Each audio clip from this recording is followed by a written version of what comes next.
मैं ये जानना चाहता हूँ कि मुझे सुपरवाइज़र के रूप में क्या-क्या चीज़ों का ध्यान रखना है।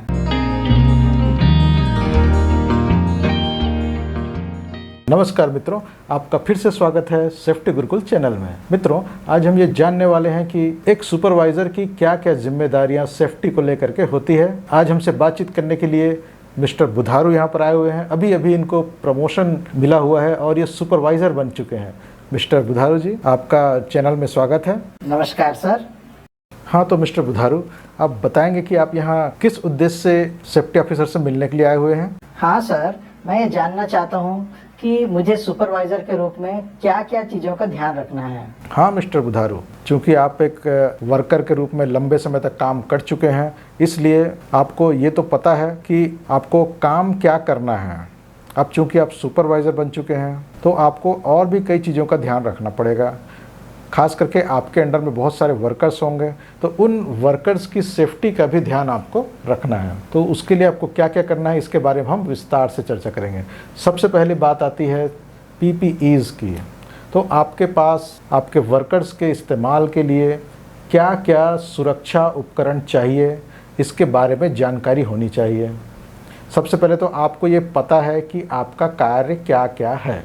अब उस कार्य में देखिए कि क्या क्या खतरे हैं और फिर उन खतरों से आपके वर्कर्स को बचाने के लिए किस किस प्रकार के सुरक्षा उपकरण की ज़रूरत है, या किस किस प्रकार के नॉलेज की ज़रूरत है, या किस किस प्रकार के प्रशिक्षण की ज़रूरत है। इन सभी चीज़ों का आपको एक एनालिसिस ज़रूर करना है और इसकी जानकारी आपको आपके वर्कर्स को भी देना है, जो कि आपके अंडर में काम करेंगे, जो कि आपके भरोसे हैं, आपसे अभी काम सीखेंगे। ये सब जिम्मेदारी आपकी है।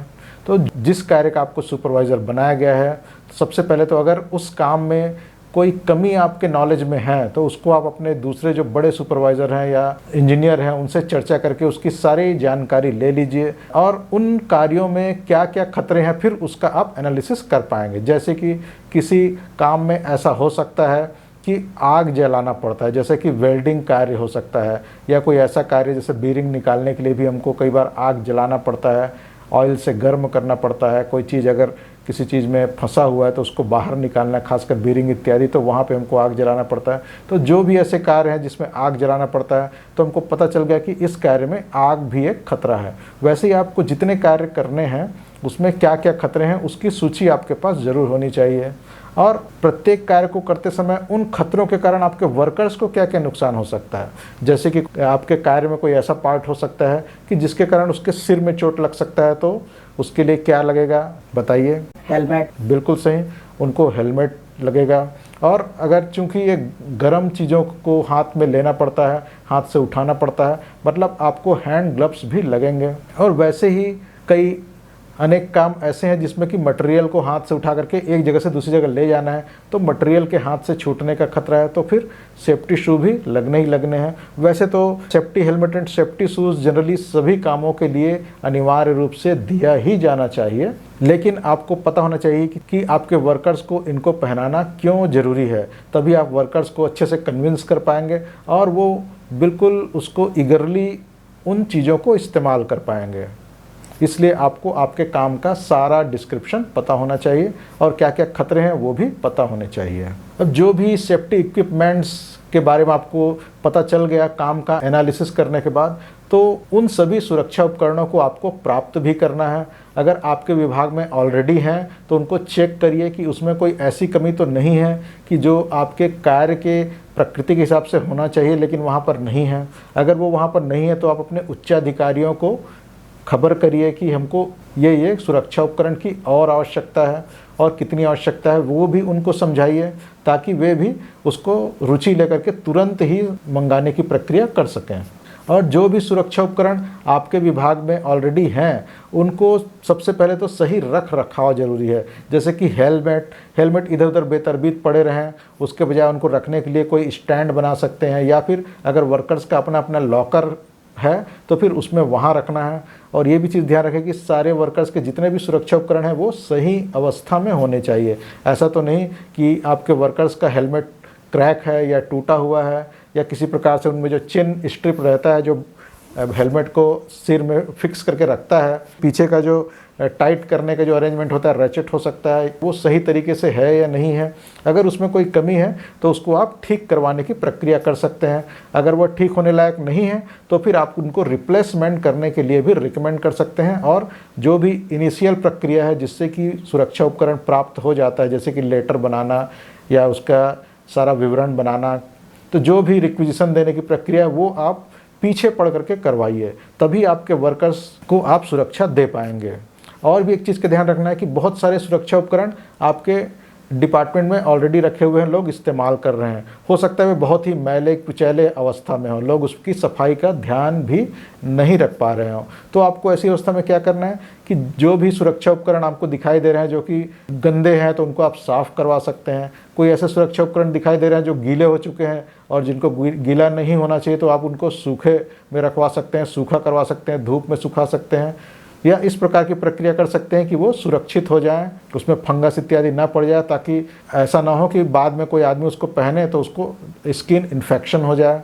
तो इस प्रकार से सुरक्षा उपकरणों की देखभाल भी आपको करनी है। सर, ऐसा भी तो हो सकता है कि कोई सुरक्षा उपकरण हमारे पास नहीं है और वो हमारे लिए जरूरी है और वो काम आ गया तो हम क्या करें? हाँ बुधारू जी, ऐसी अवस्था अगर आती है तो आपको सबसे पहले तो बिना सुरक्षा उपकरण के वर्कर्स को काम में नहीं भेजना है। इस बात के लिए आप दृढ़ प्रतिज्ञ हो जाइए। अगर आपको लग रहा है कि सुरक्षा उपकरणों की कमी है तो आप पूरा जी जान लगा करके उस सुरक्षा उपकरण को प्राप्त करिए। हो सकता है वो दूसरे विभाग में हो तो वहाँ से आप मंगवा सकते हैं, ला सकते हैं। और अगर दूसरे विभाग वाले नहीं दे पा रहे हैं किसी भी कारण से, या आपकी कैपेसिटी नहीं है उनसे लाने की, तो फिर आप अपने उच्च अधिकारियों से बात करके जैसे भी करके उन सुरक्षा उपकरणों को जरूर प्राप्त करवाइए। लेकिन ये इस चीज़ का विशेष ध्यान रखिए कि बिना सुरक्षा उपकरण के आपके वर्कर्स साइट में काम शुरू नहीं करने चाहिए, तभी ये आपके लिए एक अच्छे सुपरवाइज़र होने की निशानी होगी।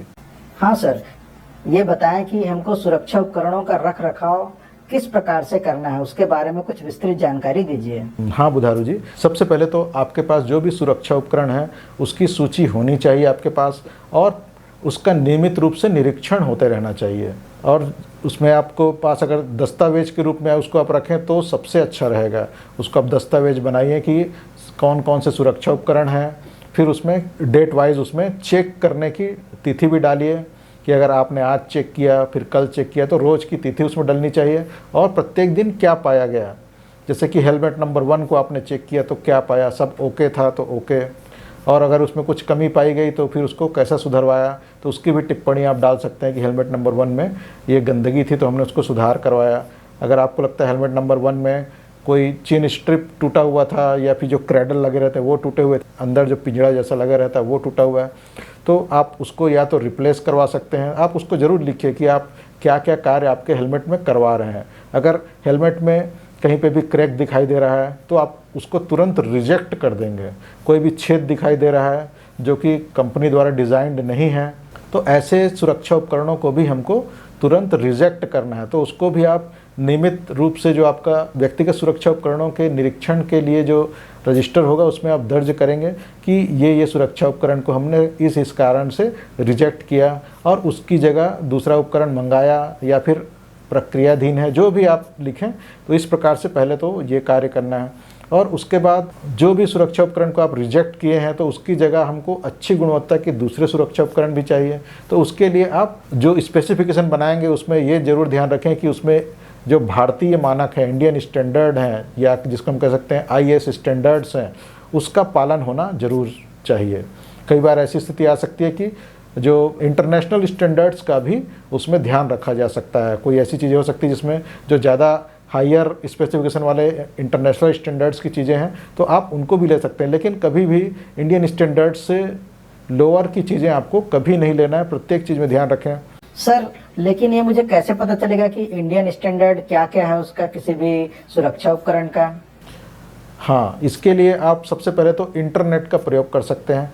इंटरनेट आसानी से सबके मोबाइल में उपलब्ध है, कंप्यूटर में उपलब्ध है, तो उससे भी आप इंटरनेशनल स्टैंडर्ड किस चीज़ का, हेलमेट का क्या है, उसको आप सर्च मारेंगे इंडियन स्टैंडर्ड फॉर हेलमेट तो वहाँ पे आसानी से मिल जाएगा, या सेफ्टी शू के लिए आप सर्च मारेंगे इंडियन स्टैंडर्ड फॉर सेफ्टी शू तो भी वहाँ पे मिल जाएगा। तो प्रत्येक चीज़ के लिए, चाहे वो ईयर प्लग हो, गॉगल्स हो, कुछ भी चीज़ आप लेते हैं तो आप इंडियन स्टैंडर्ड्स ज़रूर सर्च मारें।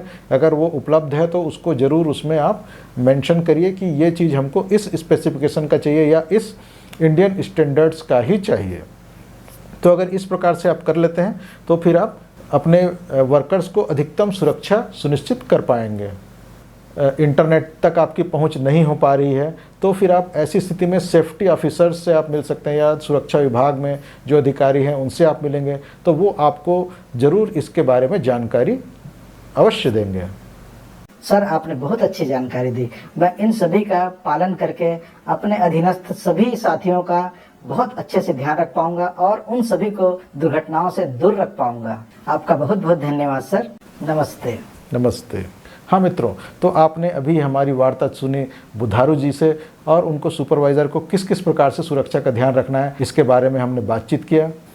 अगर ये वीडियो आपको पसंद आया हो तो लाइक बटन को ज़रूर हिट करें, साथ ही नोटिफिकेशन बेल को ज़रूर ऑन कर दें, ताकि जब भी इस प्रकार के इंपॉर्टेंट वीडियो अपलोड होते हैं तो आपके पास इसकी जानकारी तुरंत पहुंच जाए और आप इस प्रकार का कोई भी इंपॉर्टेंट वीडियो मिस न कर पाएँ। अगर इस वीडियो ने आपके जीवन में कुछ वैल्यू ऐड किया हो तो ये अगला वीडियो जो आने वाला है इसके बाद वो बहुत ही इंपॉर्टेंट होने वाला है। उसमें भी आपको बहुत सी इंपॉर्टेंट जानकारी मिलने वाली है, तो आप उसका मज़ा लीजिए। तो मिलेंगे अगले वीडियो में, तब तक के लिए नमस्ते।